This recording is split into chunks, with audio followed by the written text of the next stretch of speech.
Hey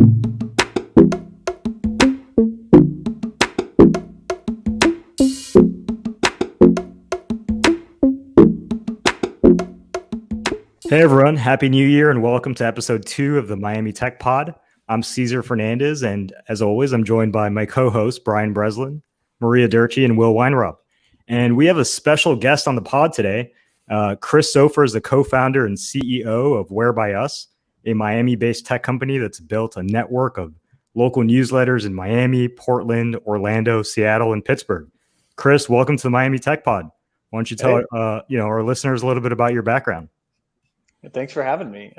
We started the WhereByUs in 2015 with the new Tropic. We actually just yesterday celebrated our 6th anniversary of the new Tropic. And now we have a network of 4 other newsletters around the country and just launched this new product, Letterhead. Before we did WhereByUs, I worked at Knight Foundation, a couple of different media research companies. And before that, I worked on the Obama campaign in 2008. That's awesome. Well, look, we have a lot of exciting stuff to talk about today, but we'll take a step back. How's everyone's week? Just how's everyone feeling? We're officially in episode 2. I guess I'll start. I mean, after the shit show that was yesterday at the U.S. Capitol, I'm kind of recovering from all that. And what a surreal day. Definitely a low point for our country. I saw a post from Fred Wilson, Union Square Ventures.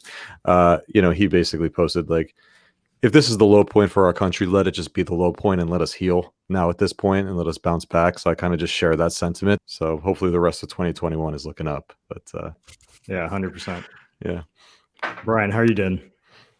I'm doing pretty good. I'm actually in Isla Mirada right now, recording remote. Is it still remote? If the original one was remote too?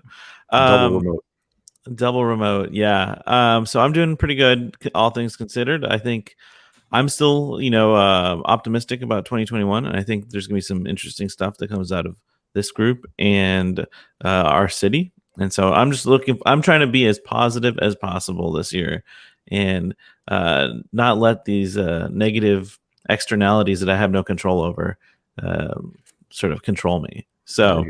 With that, I'm going to pass it to Maria. Maria, how's your week going? Pretty good. I'm not letting myself kind of be owned by the constraints of 2020 or 2021. I'm like, years don't matter. Let me, trying to look on the positive like Brian. I'm excited because if you listen to the first podcast, my mic was terrible. And I've got a fancy new mic that some of the guys on this call recommended. So I'm really excited to use it. I hope I don't mess it up. But yeah, I'm feeling hopeful and excited for the next few months. I think the term was insisted on. You getting that? That's awesome. Well, Cesar, how you doing?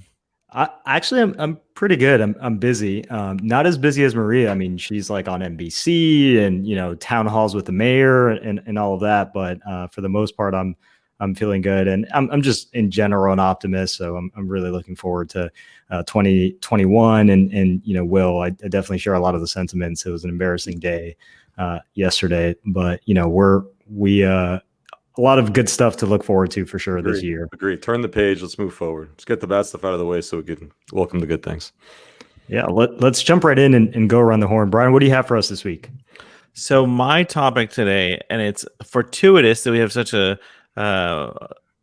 timely guest, was I wanted to talk about Letterhead and WhereByUs announcing this new product. And I wanted to sort of dive in with Chris and see sort of like, tell us about this, like explain it to us as if we were 5-year-olds, and sort of share with us what you think, what this opportunity presents, and, what are the ways that our tech community can help you guys?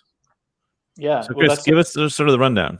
That's how our team has to explain everything to me. So I feel like I'm well prepared for that. Yeah. So we spent the last 6 years building these local newsletter brands. And over that time, 2 things have become a little bit cooler than they were when we started. One is local journalism and like, what's the future of that industry? And the other is email and email newsletters, which I think have never been cool and probably aren't now, but it's at least a little bit cooler than they were. And one of the things that started happening to us over the last couple of years is we would have more conversations with media publishers, writers, different kinds of businesses that were like, hey, we really love your newsletters. What kind of tools do you use to do them? How do you make them? How do you do these products that feel like pretty good relative to most of the things that land in people's inbox? And which is always nice for people to say. And the answer to that is that we had ended up building a lot of our own internal technology at WhereByUs to make our work more possible, to make our newsletters look better, to help us sell advertising, to help us sell subscriptions. We built a lot of that stuff in house, partly because my co-founder Rebecca has a tech background and so looks at some of these things as potential software problems, but also because the tools like we found on the shelf just didn't do it for us. And so we were like, okay, we'll just build our own thing. And we would have those conversations like, oh, we actually built our own tools. People would be like, cool, like, can I use those? And we're like, no, like we're not in the software business. But we had that conversation, 20 times in a row. And we just sat down and looked at each other and were like, okay, we should figure out how to get to yes on this, because it's clear that we've built a thing that solves a need that's not just ours. And we all kind of come from like a user research background. So we like to be double sure we know that users actually have a need and what their experience is like. So we went out and did a little research to double check, like, yeah, there's a real thing here, and found this kind of resounding, like, yes, there's a set of tools that doesn't exist here for newsletters that could. And that's where Letterhead came from. So that's the origin of it. And what it really is sort of an all-in-one tool set for building, sending, monetizing email newsletters that's built with newsletters in mind rather than marketing email, which is what most of the tools that are out there are for, and they do a really good job of. But if you're making a newsletter, not as good for that when you're using an off-the-shelf tool like a MailChimp or something like that. So that's really what we're focused on. So, Chris, would you characterize this as like the prosumer version of Substack? Like one tier above in complexity and sort of ability and. Yeah, I think that's a good way of thinking of it. We talk to a lot of folks who are using Substack and really happy with it, and just curious about what we're building. And if what they really want, if they're an individual writer, they're working on something simple, they're just trying to get the newsletter out there and take some subscriptions, Substack's actually awesome for that. And so we've told folks like, hey, Letterhead may not be the right tool for you, but we're really focused on businesses and teams. How do we help folks who are trying to run a real business, who want multiple channels of revenue, who need to connect their email to the other parts of their stack, where integrations are really important, like data control is really important. Those are things that are like more B2B prosumer needs that, it's just not what Substack's focused on. They're doing, we think, an awesome job of what they're trying to solve for. And we've sent people their way, and we're talking to people who maybe are outgrowing Substack and looking for that next level of tools. So yeah, that's how we think about it. And it's part of the nice thing about what's happening in email right now is that there is that room because there are multiple tiers of need. So it's not a one size fits all solution for everybody. And we think that's a good thing.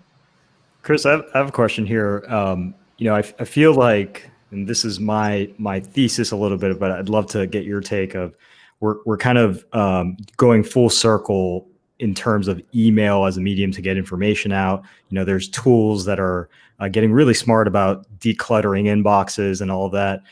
Have we seen a bit of like the resurgence of open rates yet, or how do you all think about that as friction to acceptance of your client's newsletter? Email is one of those things that the death of it is always widely foretold and never comes to pass. And I think part of that is the simplicity of it and the way it fits into your workflow. Like there's a lot of innovation around asynchronous or instant messaging or other kinds of work communication, which makes sense. But email has the benefit of being not that, right? You don't have to respond to it in real time, and you have control over it, and the simplicity of it and the distributed nature of it. Like you're not on one company's platform. It's just a standard that anybody can use. Those things make it persistent, I think, in a way that's unlikely to change. And there are some little statistics that show that. Like you have a statistic that like half of teenagers have an email account before age 18.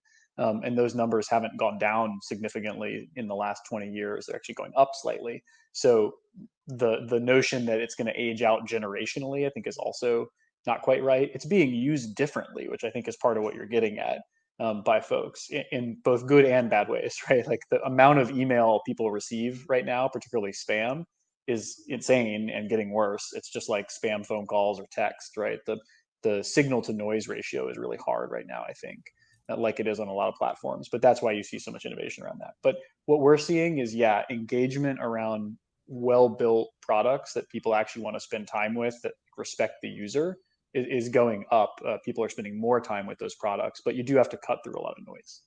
Yeah, and if I can jump in just to Caesar's point, there is this resurgence in email because I think there's a lot of talk about owning your audience, right? That's really important for businesses, especially when, the terms of service of a Facebook or a Twitter can change overnight. You don't want to be susceptible to any lock-in on the audience that you have, the followings that you have there. Email is really the place where you can say, okay, if I build an email list, I own this audience and I can really bring it wherever I need to bring it. So that's why I think you see a lot of individuals now focusing on the newsletter, to get their blogs and to get their writings out there and not be, held hostage by any of these social media platforms. Do you feel the same kind of sentiments coming from businesses and organizations? Yeah, that's a huge reason why we see people putting more energy into email. A lot of our conversations, particularly since we announced Letterhead publicly over the last few weeks, they'll start with somebody saying, well, we've got an email list and I know I really should be doing more with it, or it's a 2021 priority for me to do more with it than I have been. And that's a big motivator, is like, I own the audience, I have control. I also think people are looking around more and and seeing opportunities to take back that control, almost as partly a social imperative right now. I mean, with what happened yesterday, you see there's a role that tech and social media platforms played in that, unfortunately. And not to exaggerate it too much, but this notion, the kind of things that platforms like a Facebook or Twitter, the things they have to do to grow their business are almost at odds with solving some of those disinformation problems. And so part of our mission is, how do we give a slice of the business to publishers and creators that they control? It's not going to be everything. We don't expect people to be newsletter only companies. That doesn't make any sense. But if you can have a slice of your business that you control and that isn't subject to those kind of challenges and the whims of those companies, I think we're all going to be a little bit better off if we can rebalance that. It's not about eliminating it, but just about creating balance back into that system. And there's a lot of people who are working on that. Podcasts also fit into that. But we see a role to play there for sure. That's awesome. Well, congratulations on the success so far. Can you share any early adopters, any businesses that have signed up to Letterhead? I see Maria's hand going up. Yeah, we're proud excited. Pilot user, Refresh Miami. Sorry, go ahead, Chris. No, we're excited to have Refresh aboard, and we've made an effort over the last in the fall, as we were getting ready pre-launch, to sign up a lot of newsletters in South Florida.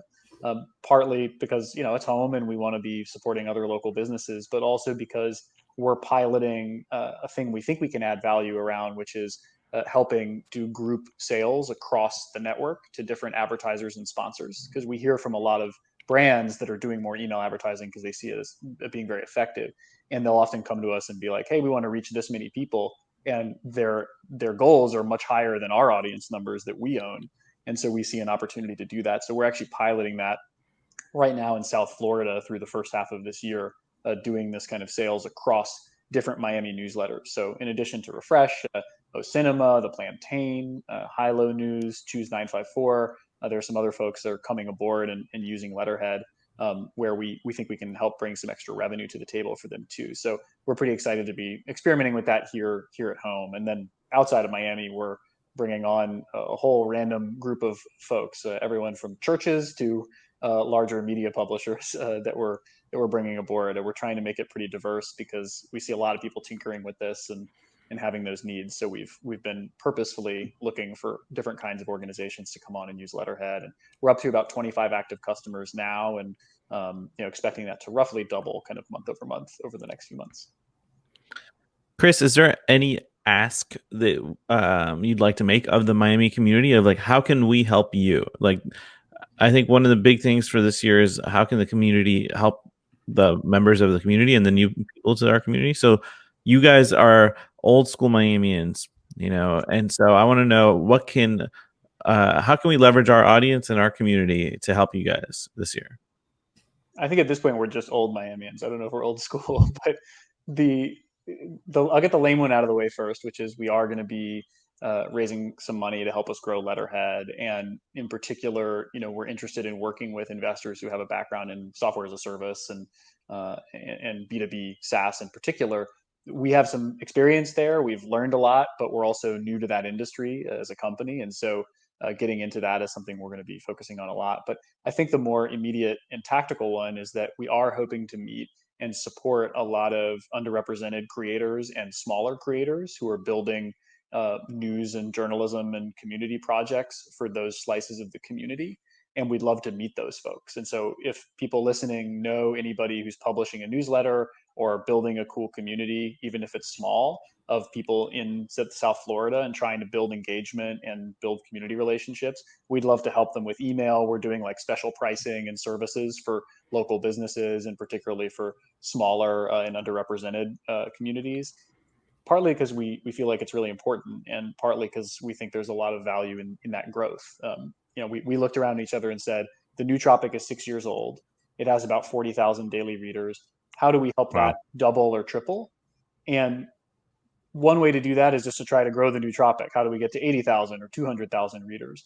But we think the more interesting thing is that there's so many new experiments popping up and people building their own media products and communities for their own slice of South Florida. And that's much more organic and much more real and authentic. How do we support those people and help them grow their businesses as opposed to just trying to grow our brand? So our interest is in how do we build that network. So yeah, if you know anybody who's publishing or building a community and doing stuff with email, we'd love to meet with them and help them out. Well, that's really great, Chris. I mean, again, congratulations for the success. A lot of exciting stuff ahead of you. Stick around. We have a couple more topics here. Maria, what do you have for us this week? So I wanted to quickly cover the Miami Manifesto that went out. It was a great collaborative effort with multiple folks within the community. So if you've been following on Twitter, there's been a lot of chatter, influx of new folks coming to the ecosystem, and a few of us were having conversations around how do we integrate these folks, how do we come together as a community and learn from other ecosystems and kind of hopefully avoid any of the same mistakes. So it was, I think I would love to give credit to Christine Johnson. I think the actual manifesto came out of a conversation with her. And then we rallied everyone. Rebecca from the New Tropic and WhereByUs, Chris's co-founder, put up the site in record time. And we had different folks, both founders and community organizations, sign on. And it's just, so the whole manifesto is kind of like, what are the values and principles that the community wants to strive for? And both kind of like a recommitment for all the organizations and entrepreneurs and community builders, investors here, and also for the new folks, for they to have a good sense of like, what do we stand for? What is the spirit that we hope they will bring to the community? What can we learn from them? And so if you haven't read it, it's on wearemiamitech.com. And the idea is folks across the ecosystem will sign the pledge, will commit to kind of these values and principles. And so we're very excited for that initiative. Tons of folks were involved. Leanne is doing some great stuff in that regard as well. And so actually tonight there's a talk, although this will probably be shown after the talk, but I'm sure there'll be a recording. But there's a talk tonight on the case for equity and inclusion in the Miami tech and startup ecosystem. So if definitely look out for the recording of that. But I think it'll be a good secondary conversation to that the manifesto would be discussed as well there. Yeah, I mean, I was definitely excited to see that pop up. It's extremely important. A lot of important points, I think, in there. For me, one of the things that I was most really like excited about, I think, is this emphasis on building together and collaboration, right? We talked a little bit about that in episode 1, where as the tech community grows in a city, we start seeing longer hours, more segmentation, and less collaboration. And I think it's really important that culture of collaboration where we're building together, we're actually, sharing ideas, best practices, while the community is growing is important, right? I think, and the manifesto certainly highlights that. I was excited to see it. Yeah, I think it was really about how can we be intentional as we build and make sure that, that these things are all really thought through, and then on all levels of organizations and folks in the ecosystem. And then Chris, you kind of, can we officially announce that you're back in Miami? And so you've had a bit of time in another ecosystem. So I'd love to hear your thoughts on kind of being here, going somewhere else and coming back. Any lessons that you can kind of impart on us? Yeah, for the twos of people who care, I am officially back in Miami. Welcome. Thanks. It's good to be back. My wife and I have been planning to come back. She's from Miami for a while, and the timing just happens to coincide with this funny moment in Miami Tech. Where were you before, Chris? We were living in Oakland for the last 3 years. We went out there when we joined Jason Calacanis's launch accelerator. Right. I was at the refresh event where you guys pitched Jason. I remember that very well. It was awesome. So was I. It was like after a couple bad pitches, and I think his commentary was like, "You crushed it. That's a pitch. Good job. Here's money." I think that was a case of relativity, because they're into companies that have a certain amount of traction. I think the other two people who pitched were just really early, and so it was like, oh, a company with revenue, and but it worked out really well for us. And the accelerator was great. I mean, they really, I feel like he's one of those investors who's like, sure, great companies can come from anywhere. Before that was cool. Maybe now that's cooler in 2020. Mm-hmm. But so we ended up moving out there for a couple of years to do the accelerator. It was going to be about 6 months, flying back and forth. Didn't make sense. Like, okay, let's relocate for a little while, and did a lot of investor meetings and met a lot of amazing people. And the depth of talent around building companies, and particularly software companies, there is obviously unmatched and awesome. But I think it's really true that these kinds of like attitudinal things about like, how are we building? What's the mentality of the ecosystem? What are our values? I really do think those matter. And I've come around on that, because I think when we first got out there and I got sucked into that way of thinking for a year, I was like, there's no way a place like Miami could compete. And it doesn't matter how much we say, oh, like, we want it to be different here. Like the economy just sort of takes you over. And I've really come around. I was wrong about that. Like, I think the community does have an opportunity to say, this is what's important to us. This is how it is to be here. And that narrative matters. Like, we think about that a lot because of our local newsletters. Like, how much does the narrative or a brand of a city matter? It's a big, complicated place. I really do think it does. And that's part of the challenge the Bay Area has, among a million other things like housing. But it starts to feel so distended and anonymous, and you're just not connected to other people in the right way. It doesn't feel like it has that authentic community tie-in a lot of the time. And so the manifesto, to me, I was just so impressed by it, because it felt like it balanced the opportunity and the way Miami wants it to be different in a really smart way, coming from a place that didn't get that. So that's actually an interesting tie-in, Chris. I think it's so important for us to emphasize and sort of lay the groundwork for what we want our culture to be, right? And how we want it to be different from other cultures, and how we want it to be inclusive and sort of communal and all that. I mean, fun fact was that I met my wife at your apartment, Chris, like 6 years ago at some house party that you invited me to. So I think that sort of those serendipitous moments and things are key to what we want, I think, to emphasize with the manifesto, and also with just the community's culture and growth in general, Yeah. No. Go ahead. Yeah, I was going to say, like, the other thing that is important is, as the community in Miami grows, right? As tech companies start raising money and go on hiring sprees and all of that, we're naturally built to kind of have the most diverse tech community in America, right? I mean, I think that there's no secret that this is an extremely, international city where people come from all over South America and Europe and other parts of the country now. But, it's really exciting to see that emphasis on diversity reinforced. I think it's extremely important, and something that it's important to kind of like almost lay the ground rules a little bit, which is like, look, as we build together, we expect us to not lose sight of that diversity that makes us rich. Yeah, and I think we want to make sure that people don't think we are saying the work is done and that we've achieved this. We have a ton of work to do, and I just think it's great that we're having these conversations throughout and early on, and kind of the next step that we're planning on taking amongst a bunch of organizations is, how do we hold ourselves accountable to these principles? What do we put in place to make sure we're walking the walk? So the work is just beginning. I think it's just kind of our way of saying we want to, again, be intentional about this and make sure that those folks that are entering the ecosystem can kind of play a role in the work that we're doing.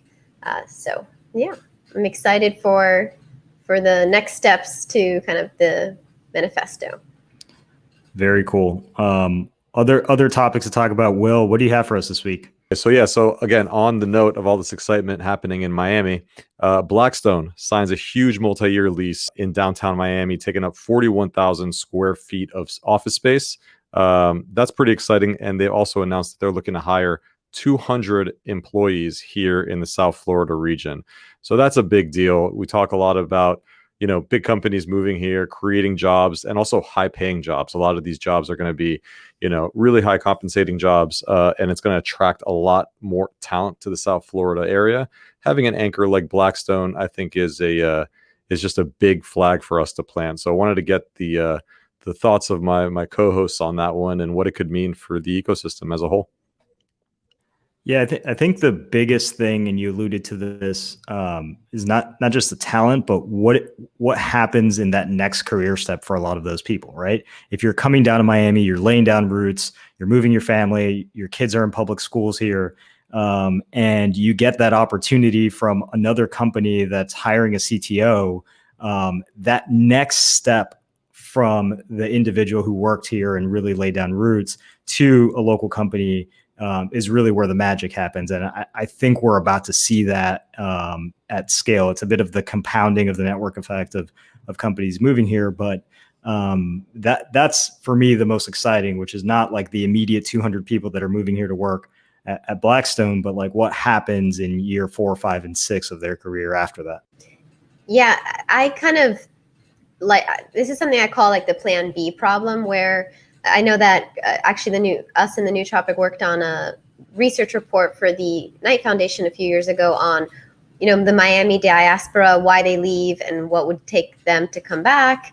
And one thing we often hear is there may be a position, a role that someone's interested in, but they're in Miami, but if they move and that doesn't work out, then what? And so I think that's why I call it the plan B problem. It's like, how do we make sure that they feel that there's enough of an ecosystem beyond that one role that they would easily find something else? And I think with the more and more larger companies that come here, folks will be more comfortable making that move and taking that risk because they can always find another role at some of these larger companies. Yeah, I'm a person who's sort of naturally skeptical of the idea that, oh, if only we just had a couple big companies that we could win over here, then everything changes. Just because sometimes that feels like a little too Miami to me. Like, okay, if we could just get one or two people with a lot of money, everything will be different. But there really is some data that supports that. And I think about Seattle, where we have a publication called the Evergrey, and the tech association there has a map of all the startups and other businesses that have spun out of the couple of big anchors like Boeing and Microsoft and Amazon that have been there. That's not the whole story. There's a lot of challenges too, of course, but there's real evidence that you get a couple of those anchors in the mix alongside these other things. And if you can balance that with the community in the right way, it can actually, cause that kind of spin out. And so it does feel like there's a tipping point there, both like downtown as a neighborhood that's been a long time coming, but also in the ecosystem that's pretty exciting, even to my skeptical brain about these kinds of things. It feels like it could really make an impact. I think another thing to add on to that is the big anchor companies also sort of behave like sharks and remoras in our ecosystem, right? You get a lot of the smaller companies need need to feed off of the larger companies to get their first business, their first contracts, and things like that. And in a healthy ecosystem, you have a mix of all these things. And so I think seeing these big companies come in, like Blackstone and Carl Icahn and all these other people, right? I think they're going to have to spend their money locally, right? And they're going to have to hire local vendors and service providers and things like that. And that's going to be a net positive and have this like ripple effect, because they're going to hire a local, software development team or marketing firm or whoever, and they're going to end up hiring 4 or 5 people, and so there's this cascade effect of having these folks. And either some of those people at Blackstone will start their own companies and leave, or these third-party folks will grow and start their own companies. And, so it's this virtuous cycle where you need the money coming in at some point, whether it's at the top or at the bottom. But, it then recycles itself many times over in the community before you know it. Can we just all take a moment to realize that Brian threw out like 7 fish analogies while he was talking about this topic? He's clearly in the Keys. He is checked out. Sharks, would you say piranhas? I mean, that was with amazing. A fish mounted in his background. With a fish mounted in the background. I mean, we all want to be Brian this week. To our local, to the Miami flavor, right? All these newbies who are coming here from New York are going to be shocked when they see a barracuda the first time, right? So we got to like ease them into this with as many fish analogies or metaphors as possible, and then one day we'll take them out scuba diving or fishing or something like that. You heard it here first on the Miami Tech Pod. Fish of the week is the barracuda. All right, let's keep going. My topic this week is the really good Miami Herald opinion article. Connie Ogle kind of goes in on several things, reasons why tech bros aren't ready for Miami in this opinion piece. And I'll go through them really quick and we can react here. Number 1, summers are worse than you think. 2, floods are frequent.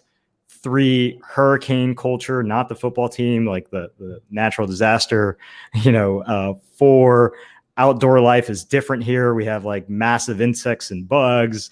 5, driving is not for the weak. She talks about things that, like from lack of using of turn signals to just chaotic driving on really busy roads. And then what I thought was the most controversial one, she brings up this aspect of the article where she just goes in and says that mangoes are overrated and you have to, like, if you live here, you have to pretend to like mangoes. Those are fighting words right there. I'm sorry. Those are fighting words. First of all, mangoes are delicious. Like, yeah. does anyone disagree with that? Is that a common thought process? It's my favorite fruit. So number 1. I think mangoes are delicious, but I think there's a opportunity here to explain a Miami term that people from outside of Miami won't understand because it's confusing especially to anyone from Asia, because you say arroz con mango and it means like a total shit show or crap show. Whereas if you're talking to an Asian person, they'd be like, rice and mangoes are delicious. It's a staple of our desserts, I agree. Obviously, like my big takeaway from the piece is I think that's healthy to kind of say like, hey, what you see on TV is not necessarily the full story of Miami, right? Like we don't all lounge by the beach all day and like listen to house music at expensive clubs or anything like that. I mean, there's this whole other aspect of Miami culture that you're just not ready for because it takes a certain level of grit to be acclimated to. But my take on that is that, everyone I know that moves here kind of embraces those quirks, right? Like they eat mangoes and they learn how to drive here or, over time get a little bit more comfortable jumping into ride sharing where the driver is weaving in and out of traffic in pretty aggressive ways or, they like learn how to deal with hurricanes like all of us. I mean, I think there are parts where, yes, agreed, that culture exists. That culture is real. Our streets flood and our cities have like legitimate infrastructure problems, but it's kind of like something to embrace, not scare people away. In my mind, what do you all Yeah, think? I think it's what bonds us. Like I lived in Chicago for a few years, and the winters are rough, but that's what bonded you with your neighbor and your coworkers. So I definitely agree, and I'm all for preparing them for the worst, and then hopefully they'll be pleasantly surprised. Yeah. Look, hurricanes. I mean, look, I'm born and raised in Miami. When you live here long enough, it just becomes a thing that you got to deal with every now and then. For outsiders, it becomes like, like, wow, I got to deal with my first hurricane, or figure that out. But I don't typically ever think that's a big deal. I think, there's that meme going around. It's like, if it's like a category 2 or a category 3, Miamians are on the beach or trying to catch waves. It's really when it's like category 4 or category 5, do we really start trying to stack up on water? So people will figure that out pretty quickly. And again, we don't have them too often, thankfully, knock on wood. The summers, look, again, that will be a wake-up call for some people because they are arriving here in what is the most beautiful time of year. I joke that we earn this weather by kind of living throughout the hellish summers that we do have. It is a tropical climate. It is crazy humid, but you learn to adapt. And for folks that can't afford a sauna, you have one outdoors whenever you want one. Just walk outside. Yeah, I feel like we're like primed for people to have unrealistic expectations of Miami and then like be mean about it because of like the New York Times reporter that comes down every year for Art Basel and then writes the weird piece about, whatever. But like I feel like most people are smarter than we give them credit for, and that every place is like a mixed bag and there's good and there's bad, and you're always doing that math. And I also feel like the things in the article, they're all right, but they're sort of a rite of passage. Like to your point, Maria, like, they're all going to get stuck in traffic on the Palmetto, and then like that's going to make them more like locals, and that's the thing that helps them feel like, okay, I'm figuring this place out because I'm having those experiences that locals have. I don't think it's necessarily a reason to sort of say, hey, this isn't what you think you're going to get. And not to be twee about it, but I think the better message is to say, hey, like, we're glad you're here. Hopefully you'll roll up your sleeves and like be a part of making this place better. Because, am I worried about like the rain? Not really, but I am worried about sea level rise. And like, what are we going to do about that? And are you willing to, be a part of maybe helping the community push forward on that? Like, that's cool. But like, yeah, of course it's going to rain. Like, it's all right. I mean, and things that she brought up too, like, I think they're just funny, right? Like, frozen iguanas falling off of trees and like squawking peacocks and like, flying palmetto bugs and pythons longer than the roller coasters at, Great America. Like she brings these things up, and no one's like completely inconvenienced by a peacock when they live in Coconut Grove. It's just kind of like a thing you laugh at and take a photo of and move on. So it's more like, again, I put it in the quirks category, not the, you're not ready for living in the city category. One thing that I think there's a couple things that I wanted to comment on this. One was like, listen, the summer is hot and humid, but no one expects you to show up in a 3-piece suit anywhere. So on top of that, everything's air conditioned. Right, especially not a Patagonia vest. I mean, if you show up somewhere in a Patagonia vest, they'll probably just point you to Broward County or something like that and tell you to head north. But then the other thing to keep in mind is like the driving thing, right? People need to understand that using your turn signals is a sign of weakness.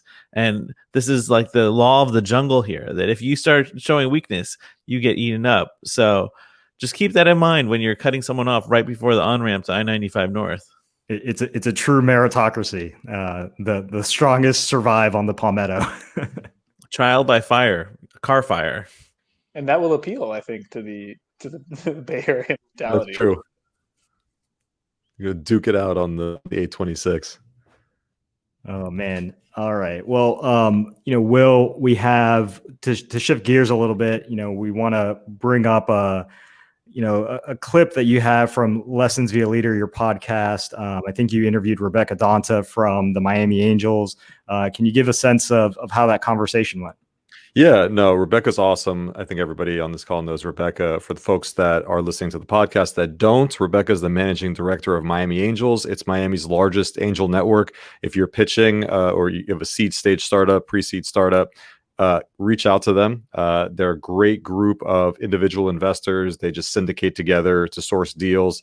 I've had experience working with them. My previous company, Live Ninja, they were investors in us and they were great, high value add. So we had her on Lessons Via Leaders this week, and she gave some tips for startups that are raising capital. So let's roll that clip. But one thing that I see founders often don't do, which they absolutely should, is ask questions to investors. Good point. Do due diligence on investors. What are some of the major mistakes you see founders make when they're looking to raise funding? Are they too early, or do you say reach out to us at any point to start the conversation, or like what are some red flags that people can learn from?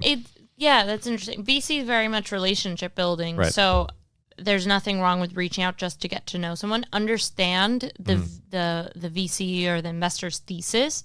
But one thing that I see founders often don't do, which they absolutely should, is ask questions to investors. Good point. Do due diligence on investors.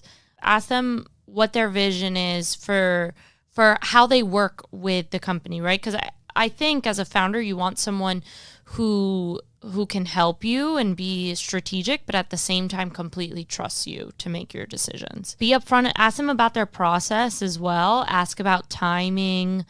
Ask about if there's certain scenarios you're nervous about. Like if something goes wrong, what has been your role in the past, or how do you see you stepping in at that point? And then the other thing that happens often when as it relates to pitch decks is I'll get through the whole deck and I don't know what the company does. So I always say, and this seems so obvious, but I think so many times we're in it. Like it happens with me. I'm working on a presentation and there's something blatant that I'm missing, right? Right. It's just the way our minds work. So I always say have someone who's completely out of tech or what your business does, review it and see if they get it. Right. Sometimes a founder is so ingrained in what they're doing, they think that's like a given that you'll just get the concept, right? And really, yeah, I see that it's like too much in the details, that it's like you also need to zoom out and explain what the product is.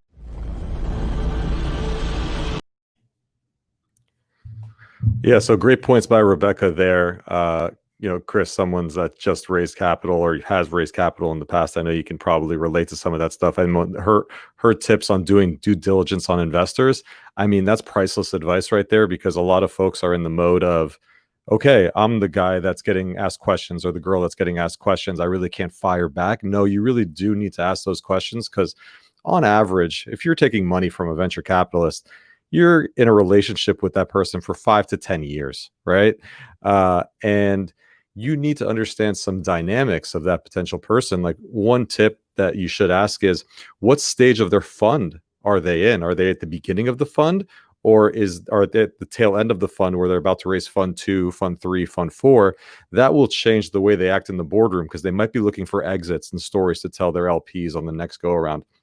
And another tip that, I was inspired by Rebecca to ask is, a lot of times you'll ask for, testimonials, or, you'll ask for founders that they work with. Please introduce me to 2 or 3 founders that you work with. And they'll usually introduce you to the 2 or 3 best ones where the outcome was really, really good. But you should press them and ask them to introduce you to 2 or 3 companies where things didn't work out. Like, check out their portfolio page and don't just look for the successful exits. Look for the ones that actually had to sunset or fail, and then see how that VC behaved during those times, because there will be stressful times and you want to make sure that they're a good partner during those times. So absolutely do due diligence on investors. Chris, any thoughts on that? Because I know you've been raising capital. Yeah, I think that's all really well said. And Rebecca's totally right. I mean, the point about the pitch deck is so hard, because when you're in the business, the details are the differentiator, the details are the thing you're working on. But it's one thing I've learned is impossible for an investor to have a conversation with you if they don't understand the one line, explain to me like I'm 5 elevator pitch of the thing, and how important that is. I think it's it's underrated, even though everybody talks about it constantly. It's still super crucial. And we've been going through this as we've launched Letterhead. It's a new product. So we have to do that again, right, for another line of our business. And even internally, everyone knows what we're building, but do you know the one sentence version of it? There's a huge gap there. And I think people don't spend enough time there. When I've done like little coaching things for other entrepreneurs or whatever, I don't know that much. I've not exited a company. Like I don't have that much advice to share, but that's almost where like I spend all the time because I think it can make such an impact. And on the investor front, it does totally matter. And you have to think about what type of relationship do you want? We have investors who are super hands off and it's really hard to follow up with them and get on their calendar and they've written a check and say like, okay, see you later. Let me know if you ever make my money back. I assume you never will. We have investors like that. And we have investors who are like, I want to know everything. Let's have a call every week. Like, how can I help? I'm in there in the financials. Like there are different levels of investors. And sometimes I think founders prefer an uninvolved investor or they prefer somebody who's really hands-on, but I think you actually want to mix because you don't want investors who are so distant that when things go wrong, like you want the ride or die people who care enough to be in the trenches with you. Like that's really valuable. We went through that in 2020. A lot of businesses did with COVID. You need some investors at the table who are committing that amount of time and ready to roll up their sleeves and help. And sometimes that relationship can have tension in it, or it can be difficult. You can think, there's other people in my business and it's my business, but you have to really cram those emotional reactions down because that's what I think helps companies survive a really tough moment. It's certainly the case for us in 2020, that those kind of, great investors can make a difference. So it's also worth thinking about not just do you get along with the person, but, do you have the right mixture and do you have somebody in there who's going to be with you when things get tough, even if their style or their way of doing that, sometimes grates. I think it can make a huge impact. And something to add to that, if you are speaking with an investor and they tell you, hey, you're a bit too early for us, I would definitely recommend asking them if they would mind if you add them to your investor updates. So I spent the last year scouting at the Venture City for startups that would be a good fit for our accelerator program. And so I would often try to make sure to ask them to add me to the investor updates. But I think you should be really proactive about that because there were many instances where they were a little too early for us at that moment, but they would add me to those updates. And then sure enough, in 3-6 months, I would get one of those emails and I would see, especially it shows that they're doing what they said they were going to do. They're gaining traction and I would reach back out. So it's kind of a very low lift thing for the founders to kind of stay on the radar of the investors and then kind of have the relationship turned around where now the investors reaching out and saying, hey, I think it's a good time now. So definitely, yeah.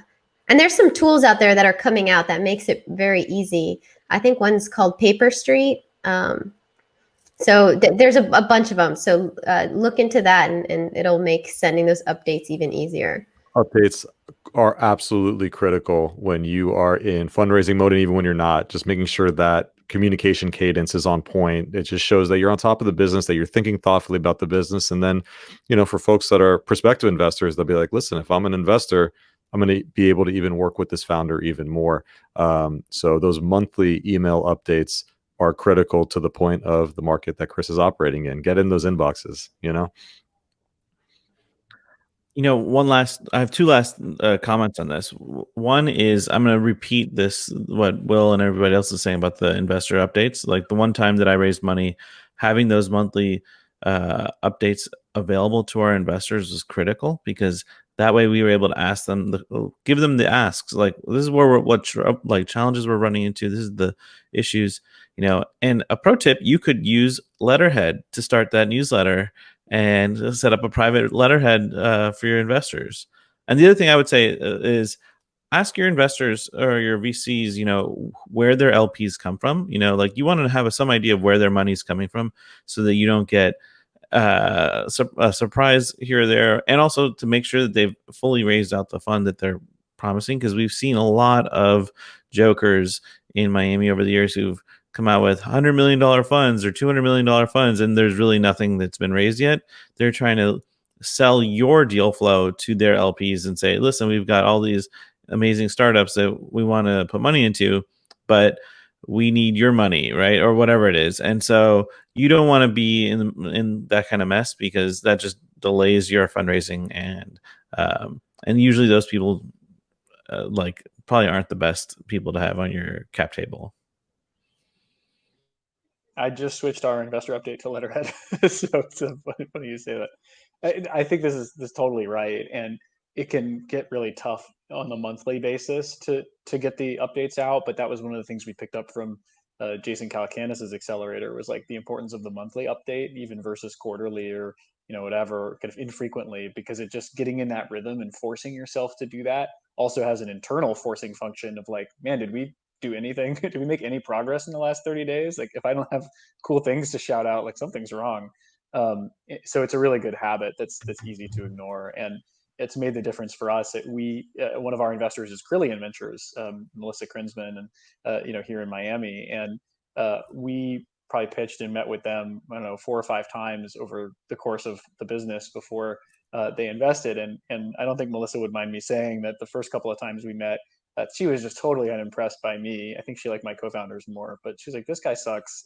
He like, I didn't take notes in the meeting. Like, there's a bunch of other challenges in the business that I wasn't speaking too well. I think she was just like, this is not for us. But she did read the new Tropic, and we kept sending those updates, and she kept seeing the business sort of make progress. And eventually they're like, okay, like, we've seen you evolve and move through this now, and seeing the way you work through that and have gotten better over time is a thing that now we're excited to get involved. And so seeing that make an impact, for an investor like that who's so awesome and knowledgeable, had really sold the importance of that to me, even starting from a total whiff on the first meeting. Yeah, there's a saying in the investment world that people invest in lines, not dots, right? So, you're in their peripherals. They hear about a bunch of companies every single day. All these things are just dots on their radar. But really what stands out is when you can just start connecting the dots and being a line that's going up into the right. And the monthly update, is key in doing that. So absolutely. All right. With that, we're going to wrap up episode 2 of the Miami Tech Pod. Chris, thanks for joining the pod. If you haven't already, please subscribe to the show on your podcast app of choice. And we'll do this for the 3rd episode, which is going to be exciting. We're going to have an exciting guest that we'll share pretty soon. But feel free to hit us up on Twitter to ask any questions that you want answered on the pod from any of the hosts. Also, please visit us at miamitechpod.com and follow us on Facebook, Twitter, of course, and LinkedIn at Miami Tech Pod. And Chris, where can folks connect with you to learn more about Letterhead? Yeah, well, I'm on Twitter and all that at CK Sopher, and Letterhead is tryletterhead.com.